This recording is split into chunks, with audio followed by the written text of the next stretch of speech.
The Vireth Dominion had not lost a border sensor array in 400 years. So when the deep space relay at Threshold Station Call 9 went dark without so much as a distress ping, Fleet Marshal Ossanu Kelvresh assumed equipment failure. Old wiring. Solar flare. Anything but what the diagnostic officer actually reported 40 minutes later, voice cracking over the command channel. "Marshal! It's not offline. It's gone. The whole station. No debris field, no energy signature, no wreckage. Just empty space where 11,000 tons of alloy used to be." Kelvresh set down his data slate very slowly. "Show me the last telemetry burst." The screen flickered to life with a single frame, badly compressed, clearly transmitted in the half-second before Call 9's systems died. A shape. Long, dark, angular, moving through the void with the unhurried confidence of something that had never once needed to hurry. No Dominion cruiser. No Thrall trade vessel. No shape in the Empire's 3 million entry threat catalog. "Cross-reference the hull markings," Kelvresh ordered. The system searched. And searched.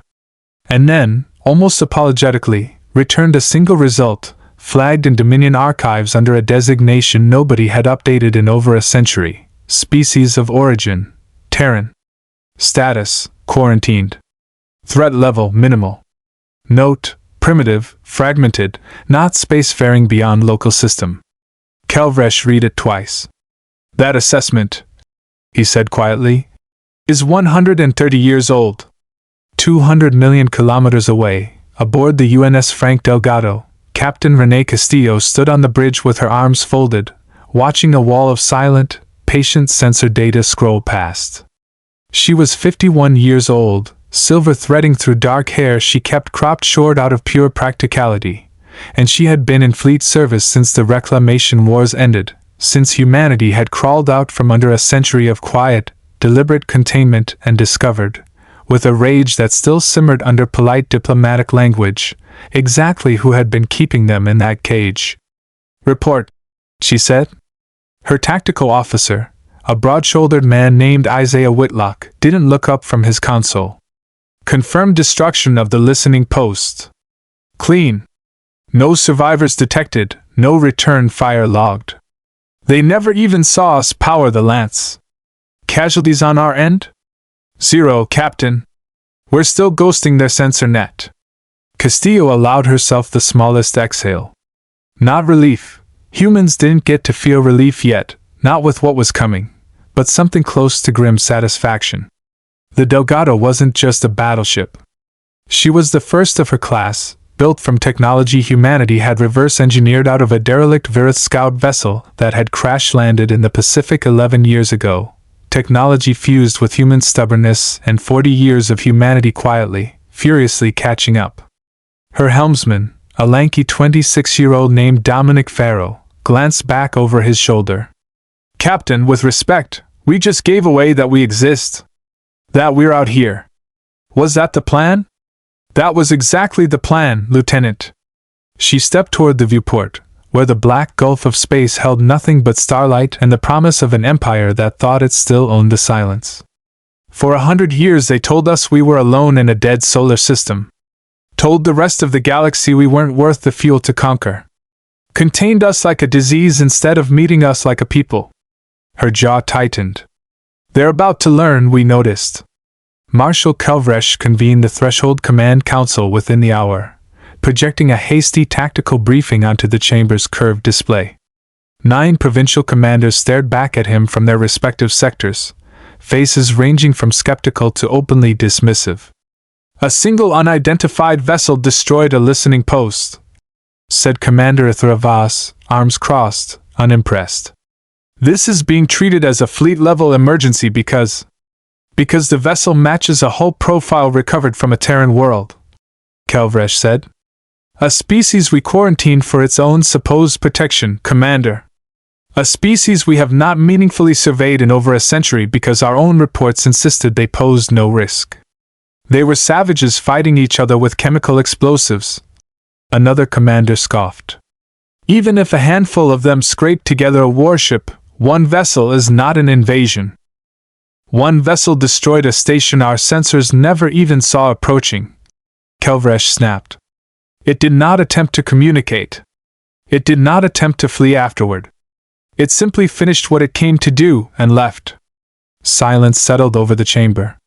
Pull every asset within 6 systems, Kelvresh finally said. I want eyes on every approach vector. If there's one Terran ship this deep in Dominion space, there may be more behind it, and I intend to know exactly what we are dealing with before it decides to introduce itself properly. He didn't have to wait long.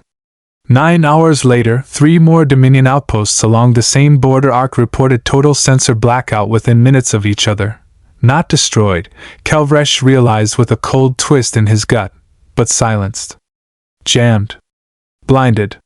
As if something enormous had simply drawn a curtain across an entire stretch of the frontier and dared anyone to look behind it. Then the transmission came through. Not encrypted. Not routed through diplomatic channels. Broadcast wide, on every frequency the Dominion used, in flawless Vireth standard, layered, almost mockingly, beneath a second version in accented but perfectly clear thrill. Captain Rene Castillo's voice filled command chambers across 6 systems. This is the UNS Frank Delgado, representing the sovereign systems of Earth. For 131 years, your empire told the galaxy we didn't exist. Told us the same thing, in different words, that we were too small, too primitive, too far beneath notice to matter. You built a fence around our solar system and called it mercy. The bridge of Kelvresh's own flagship went utterly silent.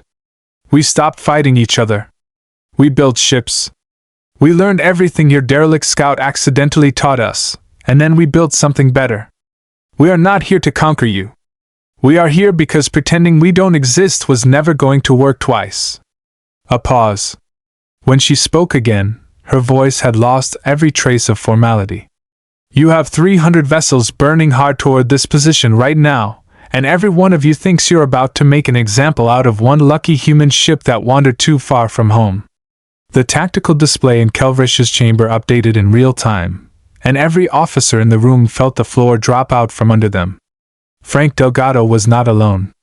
41 additional signatures decloaked in a perfect defensive lattice around her, hull profiles matching nothing in the Dominion's threat catalog, engines running cold and patient, weapons systems dark but unmistakably armed. Not an invasion fleet. Something worse, in its way, a demonstration. A door, held open just wide enough to show what was standing on the other side of it. We're not asking permission to exist anymore, Castillo said. We're informing you it's already true. What happens next is up to your empire. But if another human colony ship, survey team, or listening post disappears under quarantine protocol again, her voice went flat and final. We won't send one battleship next time. The channel cut to silence. Marshal Kelvresh stood very still in the wreckage of every assumption his empire had built its border policy on, watching 42 Terran ships hold position with the calm, unbothered patience of a species that had spent a century learning to wait.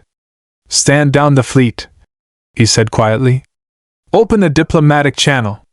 Someone finally, belatedly, asked the question that would echo through Dominion command for the next generation. Marshal, who let a human battleship get this close? Kelvresh didn't answer immediately. He was still looking at the display, at 42 ships that had appeared out of nowhere, and simply waited to be noticed. Nobody let them, he said at last. We just stopped looking. And they never stopped growing.